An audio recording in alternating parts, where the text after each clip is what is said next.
Hello and welcome to my channel. This is Early Career Academic. In this video, I'm going to be bringing you along with me on a new writing project. This is a little different from my content focused on the Passion Planner, but this is how I meet my goals, y'all. So I recently submitted an abstract to a call for a special collection on dangerous others in writing studies. I am focusing on the experience of pregnant people and mothers of young children in writing studies in particular. So in this video, I am focusing solely on research. I thought I might as well give you a little insight into how I go about research, especially at this early phase. For the abstract, I did have to pull together some thoughts and research, preliminary research, to write the abstract. I, for example, used a contemporary news article as a jumping off point to illustrate that my topic and my focus are relevant. And then I briefly dipped into some research I was able to discover about this topic and the experiences of mothers in writing studies. I made simple references to those sources in the abstract itself, but most of the abstract is devoted to outlining the parameters of my argument and noting what I will include as the data of my article. So here I'm doing secondary research, and I started with the sources that I had briefly mentioned in my abstract, and I am using them to citation chase through Google Scholar cited by feature to see what anyone has said since the publication of those sources. I'm grabbing references as I go, and what you see me doing here with my pen is I'm using note cards to write down relevant details from the sources that I'm reading. I have a note card per source, and on the top of the note card I will put the year the article was published, the main author, the first author's name, and some clues about the title depending on how long it is. And then I use that note card to note down contributions that article is making to the discussion. I try to keep the notes I'm taking per article to a single note card, because honestly, once you have written as much academic writing as I have, it is rare for you to use more than a note card's worth of information from a source, and if you are, then you're relying potentially too much on your secondary research.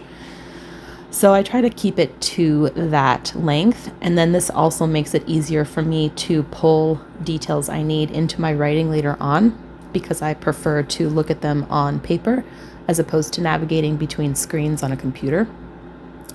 So that's what I'm doing here, and as I go, I'm also highlighting the passages that stand out to me in the article PDF so that I can look at my note card, and if I really want more context or more details or to pull an actual quote, then I can go back and I can easily find the passages that stood out to me in that PDF. The other thing I'm doing is on the back of each note card, I'm writing down what kind of grouping this article belongs in. So for example, in this topic, for this focus, I'm going to have some sources which refer to women in academia more broadly, but then I'm going to have some which focus on writing studies, perhaps writing centers or composition and rhetoric faculty. So I'm putting on the back of the note card which kind of bucket the source belongs in, so that if I am trying to look at what the literature says on a specific aspect of my topic, like writing studies, then I know which sources belong in that bucket, and I can easily group them together and look at them as a whole. In addition to highlighting the PDFs, citation chasing, and making my note cards, I'm also grabbing formal citations using my library citation generator, so I don't have to go back and figure that out. My camera knocked over at one point, so I picked that back up. I'm also, as I'm reading and the authors are making in-text references to things that I might find relevant, I am making note of that and pulling those into a bibliography, and essentially building a collection of sources that I may reference in some sense. This is all very preliminary. Sometimes I go and I actually look at these sources that they're referencing and realize they're not going to be as helpful as I thought based on their description, in which case I'll just pull them off. I always keep track, though, of the sources that I come across, even the stuff I pull off my list, because I don't want to do double work down the line.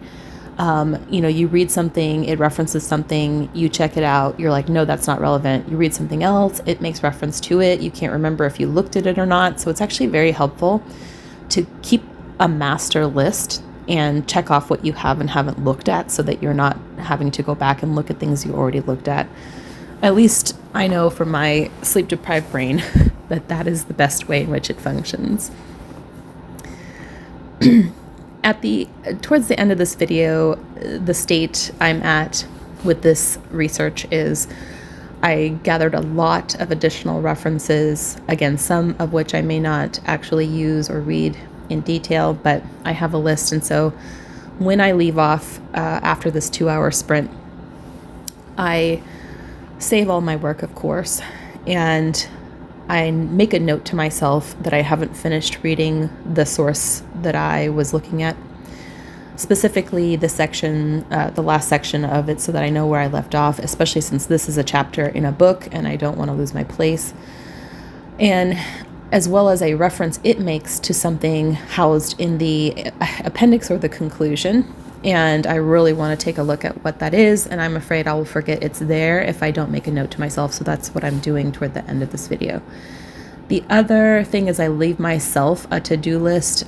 For instance, as I said, been grabbing references, some of which are in a formal citation format, and some which are pulled from text, so they're like just brief offhand references to things.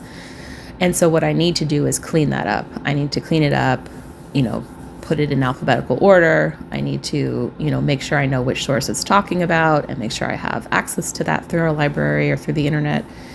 So I need to clean up that source list as well. And then that makes it easier for me to keep track of what I've read. I am squeezing this in right before we're about to take off for 5 days to California. But I really wanted to make some headway on this research topic. And I figured, why not film myself for a bonus video and maybe, give a little insight into my process, inspire you, those of you who are doing research projects like this, to squeeze it in where you can. And one of the themes of the research that I discovered today is how motherhood forces/frees you, is a term that one of the authors used, to make use of the time you have.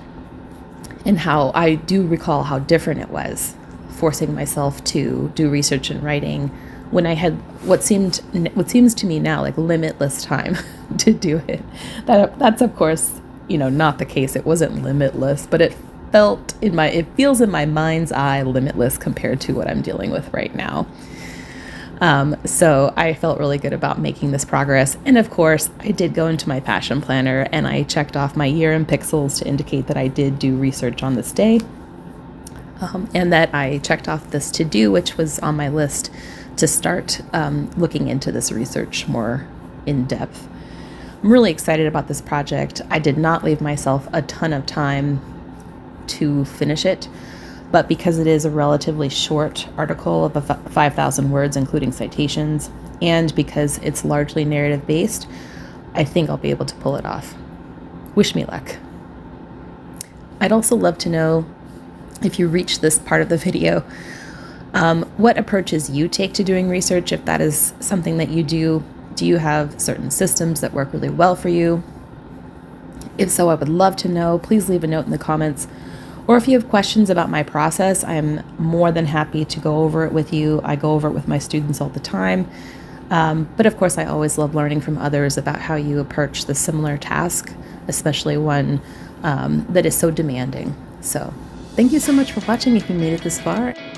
And I'll see you back here soon with more planning, writing, and in general, balancing my life content. Take good care.